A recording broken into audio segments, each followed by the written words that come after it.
Hello दोस्तों, इस YouTube channel पर आपका स्वागत है। यूपी और री एग्ज़ाम के लिए आप इस टेस्ट को लगाते हुए चलिएगा। क्लास को शुरू करते हैं। कोरल रीफ या जीवा संपत्ति प्राय कहाँ पाई जाती है? प्रश्न का उत्तर ऑप्शन बी विकल्प है। कर्क एवं मकर रेखा के बीच तटीय क्षेत्रों में पाई जाती है।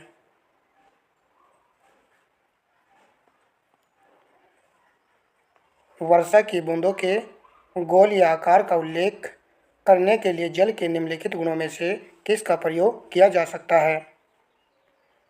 प्रश्न का उत्तर ऑप्शन ए है, पृष्ठ तनाव का। प्रश्न नंबर 3, निम्नलिखित में से क्या अम्लीय वर्षा में सर्वाधिक मात्रा में पाया जाता है? प्रश्न का उत्तर ऑप्शन डी विकल्प है, H2SO4। अच्छा प्रश्न था।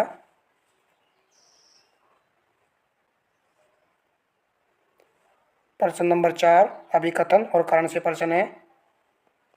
जब लंदन में अपराह्न के 2 बजे हैं तो भारत में 7:30 अपराह्न का समय होगा। कथन यहाँ पर सही है, क्योंकि भारत का मानक समय ग्रीनविच से 5.5 घंटे आगे है। ये हम सभी जानते हैं। तो उस पैटर्न से यह कथन सही है। कारण भारतीय ग्रीनविच के पूर्व में 82.5 डिग्री पूर्व में स्थित है। कारण बिल्कुल यहाँ पर सही लिखा हुआ है। दिए गए विकल्पों में से सही विकल्प का चयन कीजिए। जिन विद्यार्थियों ने ऑप्शन ए विकल्प चुना है उनका राइट आंसर है। ए और आर दोनों सही है। आर सही व्याख्या है ए की। नेक्स्ट प्रश्न देखते हैं। उत्तर प्रदेश के किस जिले को महोत्सव नगर के नाम से भी जाना जाता है? महोबा, प्रयागराज, गाजीपुर, जौनपुर। प्रश्न का उत्तर ऑप्शन ए विकल्प है, महोबा को। नेक्स्ट प्रश्न, प्राकृतिक न्याय की अवधारणा भारतीय संविधान के किस अनुच्छेद में निहित है? प्रश्न का उत्तर ऑप्शन सी है। याद रखना है कि न्याय की अवधारणा भारतीय संविधान के अनुच्छेद 14 में है। प्रश्न नंबर 7, नीचे 2 कथन दिए गए हैं जिनमें एक को कथन तथा दूसरे को कारण कहा गया है। कथन कारण का यह प्रश्न है। विदेशी कानूनों की संवैधानिक वैधता के संबंध में भारत के सर्वोच्च न्यायालय की अनन्य अधिकारिता है। यह वाला कथन यहाँ पर सही नहीं है। कारण सर्वोच्च न्यायालय भारतीय संविधान का संरक्षक है। कारण यहाँ पर सही दिया गया है। सही उत्तर का ही चयन करना था। तो प्रश्न में कथन गलत है परंतु कारण सही है। राइट आंसर आपका ऑप्शन डी विकल्प है। प्रश्न नंबर 8, सूची फर्स्ट को सूची सेकंड से सम्मिलित कीजिए और सूचियों के नीचे दिए गए कोड से सही उत्तर चुनिए। सूची फर्स्ट में घास के मैदान है और सूची सेकंड में देश यहाँ पर दिए गए हैं। पंपाज घास का मैदान अर्जेंटीना में है, ए का 3 आएगा। पुस्ताज हंगरी में है, बी का 4 आएगा। वेल्ड दक्षिण अफ्रीका में है, सी का 2 आएगा। डाउन्स ऑस्ट्रेलिया में है, डी का 1 आएगा। राइट आंसर ऑप्शन ए विकल्प है, 3, 4, 2, 1। प्रश्न नंबर 9, जब खाने में लंबे समय तक हरी सब्जियों का प्रयोग नहीं किया जाता तो निम्न में से कौन सी बीमारी हो जाती है? राइट आंसर आपका ऑप्शन बी विकल्प है, रात्रि अंधत्व की बीमारी हो जाती है। प्रश्न नंबर 10, नीलगिरी पर्वत निम्न में से किस प्रकार के पर्वत का प्रतिनिधित्व करता है? राइट उत्तर ऑप्शन सी है, फोल्ट पर्वत का। किसका प्रतिनिधित्व करता है? फोल्ट पर्वत का। नेक्स्ट प्रश्न देखते हैं। ए और बी कथनों पर बौद्ध महायान के संदर्भ में विचार कीजिए और सही उत्तर का चयन कीजिए। महायानी चार तीर्थों लुम्बिनी, बोधगया, सारनाथ, कुशीनगर को मानते हैं। महायान बौद्ध के आने के साथ ही बौद्धिस्तव में विश्वास समाहित हुआ।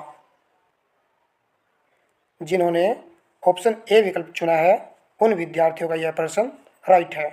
ए और बी दोनों यहाँ पर सही है बौद्ध महायान के संदर्भ में। अच्छा प्रश्न था।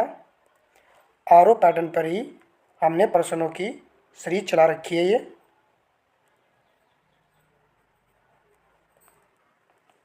प्रश्न नंबर 12, निम्नांकित कथनों पर विचार कीजिए। नीचे दिए गए कूट से सही उत्तर चुनिए।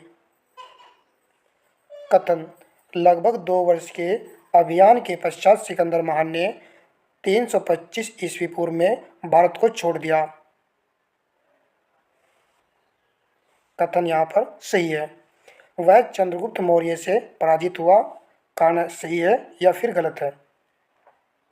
देखिए, वह चंद्रगुप्त मौर्य से पराजित नहीं हुआ, ये कारण यहाँ पर गलत दिया हुआ है। राइट आंसर आपका ऑप्शन सी विकल्प है। ए सही है परंतु आर गलत है। नेक्स्ट प्रश्न देखते हैं। भारत के मैंग्रोव स्थलों के लिए निम्नलिखित में से कौन सा सही सुमेलित है? स्थल और यहाँ पर राज्य दिया गया है। कन्नूर तमिलनाडु यहाँ पर दिया गया है, जो कि गलत है। यह किस राज्य में है? केरल राज्य में है। कुंदापुर कर्नाटक दिया गया है। मालवान महाराष्ट्र राज्य दिया गया है। पुलिकट स्थल यहाँ पर केरल दिया गया है, जो कि गलत है। आप जानते हैं यह आंध्र प्रदेश व केरल में है। राइट आंसर ऑप्शन बी विकल्प है। केवल 2 और 3 यहाँ पर सही है। नेक्स्ट प्रश्न देखते हैं। रक्त समूह की खोज की, तो इसकी खोज की थी कार्ल लैंडस्टीनर ने। ऑप्शन डी यहाँ पर राइट आंसर है। नेक्स्ट प्रश्न देखिए। कनुलन वर्ण का प्रयोग किया जाता है मूंगफली में, सरसों में, गेहूं में, आलू में। राइट आंसर आपका ऑप्शन डी है, आलू में। प्रश्न नंबर 16, निम्नलिखित में से कोपरी चंद्रमुखी और कोपरी नीलिमा किसकी प्रजाति हैं? आलू, प्याज, खीरा, उपरोक्त में से कोई नहीं। अच्छा और महत्वपूर्ण प्रश्न है। प्रश्न का उत्तर ऑप्शन ए विकल्प है। आलू की प्रजातियां हैं कोपरी चंद्रमुखी और कोपरी नीलिमा।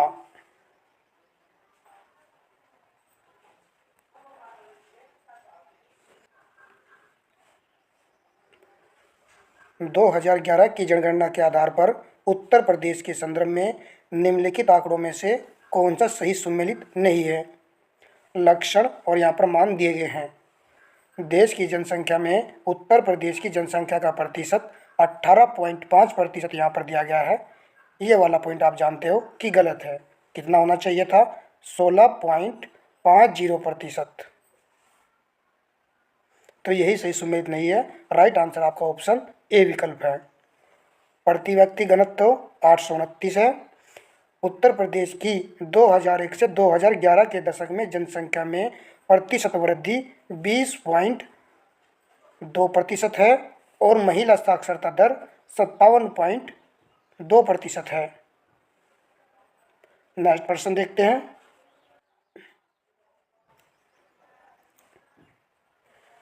निम्नलिखित कथनों पर विचार करें। उपयुक्त में से सत्य कथन का चयन करें। ब्राइटस रोग को नेफ्राइटिस भी कहते हैं। यह वाला पॉइंट सही है। यह शरीर में वक्क को प्रभावित करता है। सेकंड वाला पॉइंट भी सही है। प्रश्न का राइट उत्तर ऑप्शन सी विकल्प है। दोनों यहाँ पर सही है।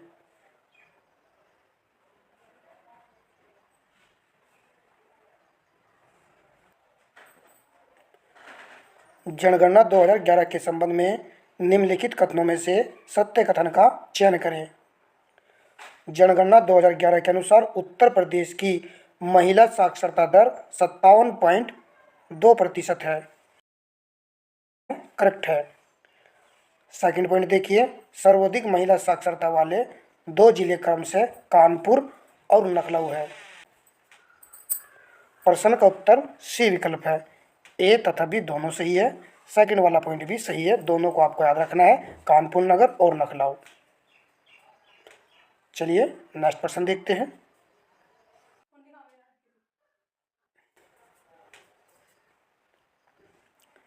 निम्नलिखित में से कौन सा सही सुमेलित नहीं है? अंतरिक्ष अनुप्रयोग केंद्र अहमदाबाद, राष्ट्रीय दूर संवेदन केंद्र हैदराबाद, UR राव उपग्रह केंद्र हरिकोटा दिया गया है, विक्रम साराभाई अंतरिक्ष केंद्र तिरुवनंतपुरम में है। कौन से वाला यहाँ पर सही सुमेलित नहीं है? जिन विद्यार्थियों ने ऑप्शन सी विकल्प चुना है, ये यहाँ पर सही सुमेलित नहीं है। हरिकोटा में नहीं है। UR राव उपग्रह केंद्र कहाँ पर है? ये बंगलुरु में है।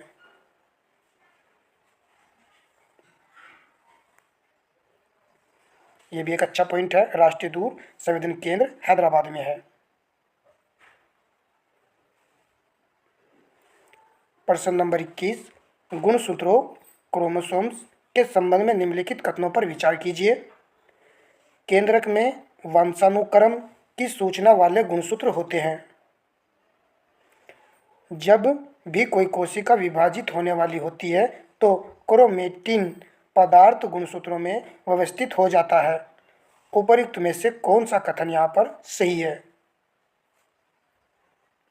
प्रश्न का उत्तर ऑप्शन सी विकल्प है। ए और बी दोनों सही है। अच्छा और महत्वपूर्ण प्रश्न है ये। आप जानते हो कि गुणसूत्र किसके बने होते हैं? DNA और प्रोटीन के बने होते हैं। चलिए नेक्स्ट पॉइंट देखते हैं।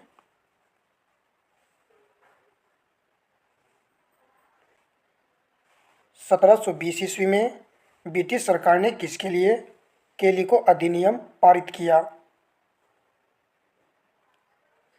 इंग्लैंड में कैलिको सूती कपड़ा उद्योग को बढ़ावा देने के लिए। ये यहाँ पर सही नहीं है। इंग्लैंड में कैलिको सूती कपड़ों का उत्पादन करने के लिए। ये वाला पॉइंट भी सही नहीं है। इंग्लैंड में छापेदार सूती कपड़ों छींट के उपयोग पर पाबंदी लगाने हेतु। तो सी वाला विकल्प बिल्कुल यहाँ पर करेक्ट आंसर है। देखिए इंपॉर्टेंट प्रश्न है, कैलिको अधिनियम। यहाँ पर दो जंगों शब्दों का प्रयोग किया गया, परंतु ये आंसर नहीं है, इसलिए और भी ज़्यादा इंपॉर्टेंट हो जाता है कि सी वाला यहाँ पर विकल्प आएगा। करेक्ट आंसर हमको इसका पता होना चाहिए। नेक्स्ट प्रश्न देखते हैं। सूची फर्स्ट को सूची सेकंड से सम्मिलित कीजिए तथा सूचियों के नीचे दिए गए कोड का प्रयोग करके सही उत्तर का चयन कीजिए।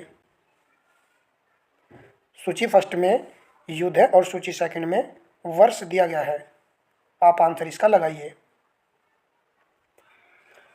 जिन विद्यार्थियों ने ऑप्शन ए विकल्प चुना है उनका यहाँ पर राइट आंसर है। द्वितीय ओगल मैसूर युद्ध, ये प्रश्न पिछले वाली क्लास में आया था और वहाँ पर चारों ओगल मैसूर युद्ध आए थे। फर्स्ट ओगल मैसूर युद्ध कब हुआ था? 1767 ईस्वी में। मैंने आपको चारों ही बताए थे। और द्वितीय ओगल मैसूर युद्ध 1780 से 1784। केवल एक ही विकल्प में इस प्रश्न का राइट आंसर है, वो केवल ए वाले में ही लगा हुआ है, अन्य किसी में भी नहीं लगा हुआ था, यानी इसी से प्रश्न का आंसर मिल चुका है। चलिए, द्वितीय ओगल फ्रांसीसी युद्ध कब हुआ था? 1750 से 1754। और द्वितीय ओगल मराठा युद्ध 1803 से 1805 में। और द्वितीय ओगल अफगान युद्ध 1878 से 80 के दौरान ये युद्ध हुआ था। तो भाई सभी को याद करते हुए प्रश्नों को चलना है। इसमें से भी जो पॉइंट आपको अच्छा लगे तो आप उसे जरूर याद कर लीजिएगा। चलिए अब हम नेक्स्ट प्रश्न देखते हैं। कौन सा तत्व सरसों में तेल की मात्रा बढ़ाने में अत्यधिक उपयोगी है? सल्फर का। ऑप्शन बी प्रश्न का राइट उत्तर है। जो विद्यार्थी किसान होंगे वो जानते होंगे। भारत की राष्ट्रीय अर्थव्यवस्था का सबसे बड़ा स्रोत है। सेवा क्षेत्र, कृषि क्षेत्र, औद्योगिक क्षेत्र, व्यापार क्षेत्र। प्रश्न का उत्तर ऑप्शन ए विकल्प है, सेवा क्षेत्र।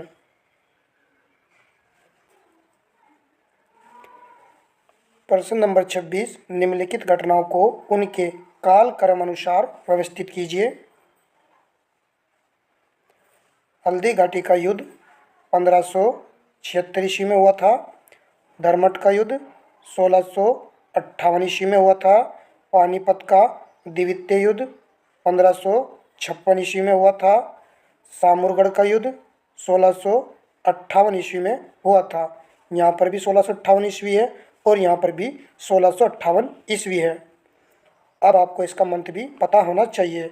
धर्मट का युद्ध हुआ था अप्रैल 1658 ईस्वी को और सामुरगढ़ का युद्ध हुआ था मई 1658 ईस्वी में। इस आधार पर सबसे पहले 3 आएगा, फिर 1 आएगा, फिर 2 आएगा, फिर 4 आएगा। प्रश्न का राइट उत्तर है 3 1 2 4। 3 1 2 4 ऑप्शन बी में हमारा प्रश्न का राइट आंसर है। नेक्स्ट प्रश्न देखते हैं।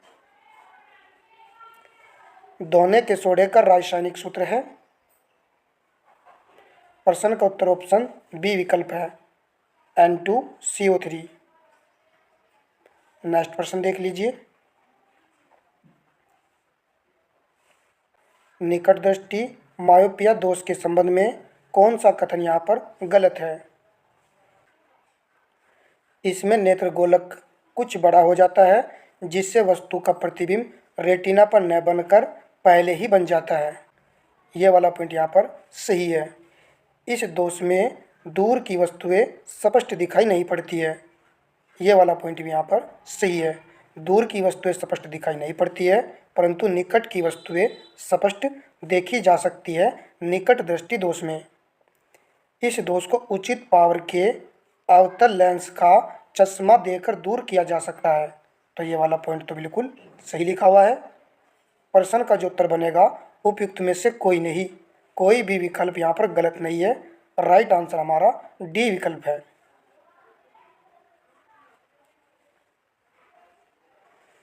प्रश्न नंबर 29, निम्नलिखित में से कौन सा नृत्य सोनभद्र और मिर्जापुर जिले के लोगों द्वारा खरीफ की फसल बोने के बाद और होली के अवसर पर किया जाता है? प्रश्न का उत्तर ऑप्शन सी है कर्मा नृत्य।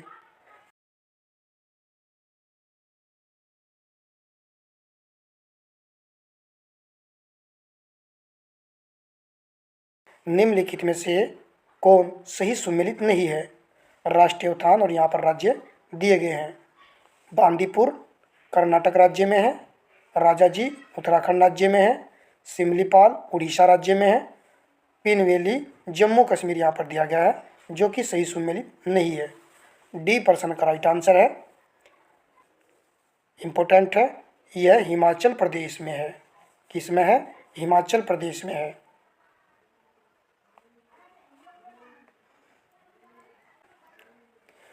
प्रश्न नंबर 31, सूची फर्स्ट को सूची सेकंड सम्मिलित कीजिए। नीचे दिए गए कोड से सही उत्तर का हमें यहाँ पर चयन करना है। अनुच्छेद 76 का संबंध किससे है? भारत का महान्यायवादी की नियुक्ति होती है जो कि राष्ट्रपति करता है। ए का 3 आएगा। अनुच्छेद 148 भारत का नियंत्रण एवं महालेखा परीक्षक, बी का 1 आएगा। अनुच्छेद 75 फर्स्ट में केंद्रीय मंत्रियों की नियुक्ति, तो सी का 4 आएगा। अनुच्छेद 131 का संबंध है सर्वोच्च न्यायालय का क्षेत्र अधिकार, डी का 2 आएगा। प्रश्न का उत्तर है ऑप्शन बी विकल्प 3 1 4 2। ये वाला जरूर याद रखना है, सर्वोच्च न्यायालय का क्षेत्र अधिकार। शायद हम इसे ना जानते हो, अनुच्छेद 131 है इसके लिए। अन्य सभी पॉइंट हम जानते हैं और जो विद्यार्थी जानते होंगे उनके लिए अच्छी बात है। जो नहीं जानते हैं वो पॉइंट को नोट कर सकते हैं। मिश्र धातु में किस पदार्थ के संयोग से निष्कलंक इस्पात स्टेनलेस स्टील अनुचुंबकीय हो जाता है? प्रश्न का राइट उत्तर ऑप्शन सी विकल्प है, निकिल। नेक्स्ट प्रश्न देखते हैं। भाई वीडियो को लाइक शेयर कमेंट अवश्य कर दिया करो। सही सुमेलित नहीं है। 13वां वित्त आयोग सी रंगराजन, 14वें वित्त आयोग के अध्यक्ष वाई वी रेड्डी, 15वें वित्त आयोग के अध्यक्ष एन के सिंह, 16वें वित्त आयोग के अध्यक्ष अभी हाल ही में बने हैं अरविंद पनगड़िया। प्रश्न का उत्तर ऑप्शन ए विकल्प है, यह सही सुमेलित नहीं है। 13वें वित्त आयोग के अध्यक्ष सी रंगराजन नहीं थे, जबकि याद रखना आपको है कि सी रंगराजन कौन से वित्त आयोग के अध्यक्ष थे? 12वें वित्त आयोग के अध्यक्ष थे। 13वें वित्त आयोग के अध्यक्ष आप सब जानते भी होंगे, विजय केलकर थे। नेक्स्ट प्रश्न देखते हैं। सूची फर्स्ट को सूची सेकंड सम्मिलित कीजिए तथा नीचे दिए गए कूट से सही उत्तर चुनिए। सूची फर्स्ट में जनपद है और सूची सेकंड में मुख्यालय यहाँ पर दिए गए हैं। अम्बेडकर नगर जनपद का जो मुख्यालय है वह है अकबरपुर। 1 का 3 आएगा। कानपुर देहात, अकबरपुर माटी आएगा इसके लिए। तो बी का 1 है। जालौन का मुख्यालय कहाँ पर है? उरई में है। सी का 4 आएगा। सिद्धार्थनगर का नौगढ़ में है। डी का 2 आएगा। प्रश्न का राइट उत्तर ऑप्शन डी विकल्प है, 3 1 4 2।